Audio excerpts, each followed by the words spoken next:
you know Salmon. It's a small community, it's very isolated, and we really want to support our local economy.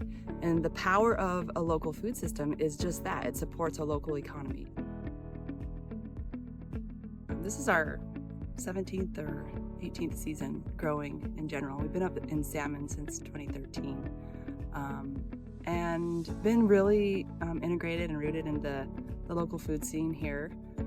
It's a really wide array of growers and producers and food system users, eaters, and over the years we've just had this continued conversation about a need for a shared space to take these whole foods that we're all kind of utilizing and trying to sell and growing and make them into a value-added product or make them into something that our community members can more readily use.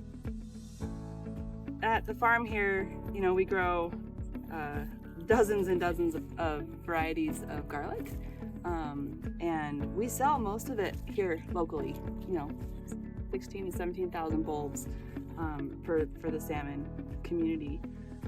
The power of garlic, I mean, it's just a really special plant for us. We have a really deep relationship with this particular crop. Some of these varieties we've been growing since the day we started farming, so 17 or 18 years of relationship with this garlic. But I wanted to speak to it because, you know, many people don't necessarily have the time or the ease of working with whole foods all the time, you know, making food from scratch. And so over the years, we are really finding that people are looking for different ways to consume garlic instead of just like using the whole bulb. And a commercial kitchen would allow us to take some of this garlic and process it into, you know, dehydrated garlic powder.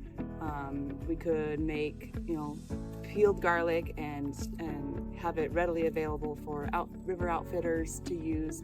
Like, why, if we're growing garlic in this valley, why purchase it from outside the valley if you're going to go float the Salmon River for a week? You know, our food production for this river corridor, for the outfitters that are based out of here, for the restaurants that are here, we should be utilizing our local growers, not just with Swift Farm, but all of these, this wide tapestry of growers and ranchers, meat producers, all the things here. And that really speaks to food sovereignty. Like, what is food sovereignty? Like, that is the power over what we are eating and growing within our community when we get to make those choices.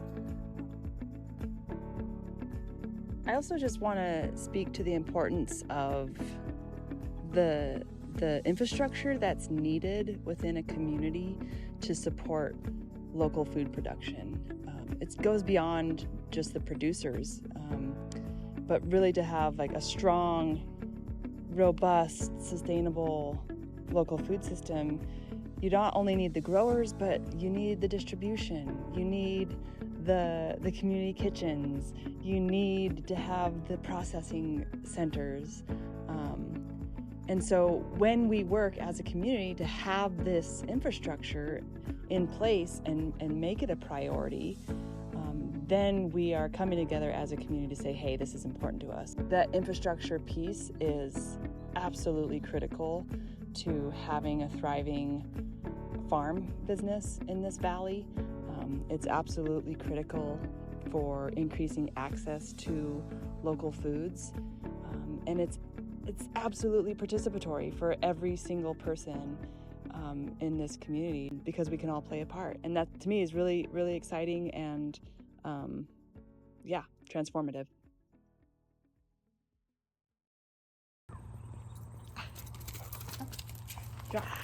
Good boy. Ready? Go ahead.